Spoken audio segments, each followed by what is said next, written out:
Muy buenas tardes, profesor. Mi nombre es Mario Maturana y a continuación voy a pasar a explicar mi mapa conceptual que consiste en un proceso, cuál es el proceso en un diseño de investigación cuantitativa.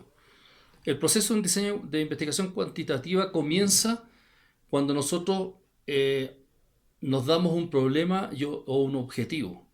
O sea, nosotros a raíz de un problema presente, nosotros planteamos un objetivo de cómo queremos abordar este problema. ¿Ya? Entonces, la primera etapa consiste en que nosotros delimitemos, ¿cierto? Y le demos una definición al problema. Aquí esta etapa es súper importante porque nosotros tenemos que tener el cuidado de definir detalladamente cuál es el problema de investigación, porque tiene que estar muy bien acotado. Si no está bien acotado, este problema, el método de investigación, la investigación en sí se puede transformar en un monstruo que no vamos a terminar nunca de analizar. Por lo tanto, esta etapa es crucial. Delimitar claramente cuál es el problema.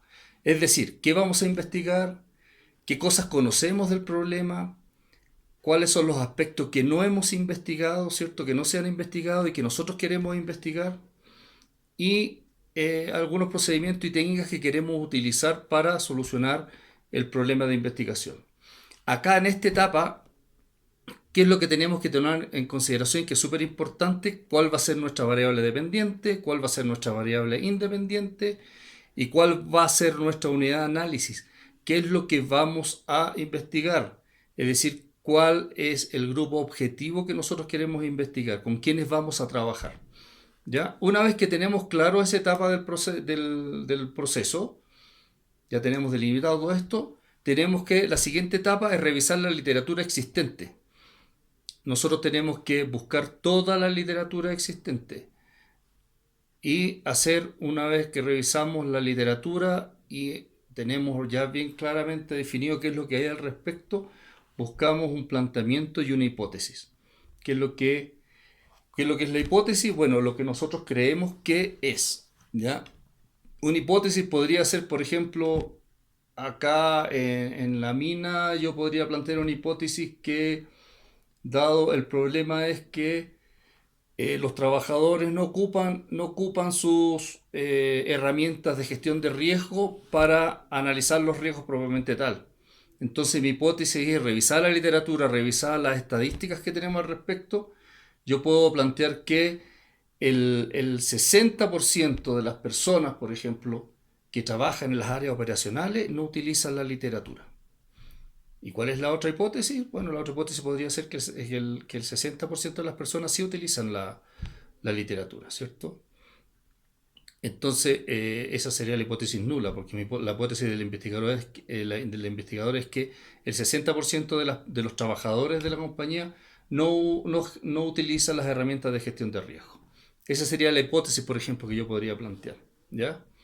Entonces, a continuación, ya que tenemos planteada la hipótesis, tenemos que definir cuál va a ser la elección del diseño metodológico, cuál es la metodología que vamos a utilizar para obtener los datos que queremos, hacer el análisis de esta investigación y finalmente obtener los resultados, ¿cierto? O sea, cuando elegimos el diseño muestral, ¿a quiénes vamos a investigar?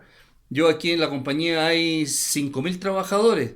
Yo no puedo darme el trabajo de seleccionar una muestra de 5.000 trabajadores porque sería carísimo, ¿cierto? Y además tendría el tiempo para hacer los análisis, sería enorme. O sea, hacer encuestas o dependiendo, ¿cierto? De la herramienta para recoleccionar datos, independiente de cuál ella sea, investigar a 5.000 personas sería muy difícil.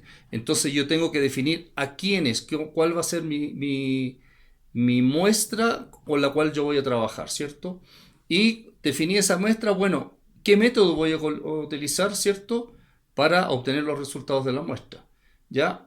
También en esa etapa de elección del diseño metodológico tengo la estrategia de análisis de datos. O sea, el análisis de datos, una vez obtenidos los datos, ¿cómo los voy a analizar? Voy a ocupar un software, voy a ocupar una planilla Excel con estadística. Eso lo tengo que definir, ¿cierto? También tengo que operacionalizar las variables, ¿ya? ¿De dónde voy a sacar cuáles van a ser las variables que voy a utilizar, ¿cierto? Las tengo que operacional, o sea, les voy a dar un valor a las variables, qué tipo de variables voy a implementar, cómo esas variables yo, una vez que las tenga definidas, esas variables, cómo yo voy a tomar esas variables y me van a servir a mí para sacar resultados, ¿ya? Y cómo yo voy a poder hacer los análisis estadísticos con esas variables. Todo esta es parte de la estrategia de análisis, ¿cierto? Y finalmente, cuando ya tengo todo este marco conceptual definido, parto a terreno. O sea, empiezo con la etapa de recolección de datos, ¿cierto? Y la etapa de recolección de datos ya lo definimos, tiene que haber estado definido anteriormente. ¿Qué herramienta voy a ocupar para la recolección de datos? Voy a hacer encuestas, voy a hacer cuestionarios, voy a hacer test, voy a hacer un software, ¿cierto? O las preguntas las voy a hacer a través de la plataforma de la compañía, que los trabajadores entran a la plataforma y respondan preguntas. Ya está definido de antemano, entonces ya con esa definición yo recolecto datos, ¿cierto? Y una vez que tengo la recolección de datos hecho, bueno, presento los datos, hago la análisis e interpretación de los datos, ¿cierto? Saco mis conclusiones y con mis conclusiones analizo si las hipótesis que yo tenía eran correctas o incorrectas. Si mi hipótesis no era la correcta, eso significa que mi trabajo esté malo, sino que se puede plantear, oye, mi hipótesis no era la correcta, ok, ¿qué podemos hacer entonces? Y nacen nuevas preguntas de investigación y yo podría seguir investigando hasta lograr los resultados que quiero y definido eso, hago mi informe final. Bueno, me pasé en 1 minuto 37, pero ese es el marco y ese es el mapa conceptual, ¿cierto?, de la metodología para hacer análisis e investigación cuantitativa. Muchas gracias, profesor.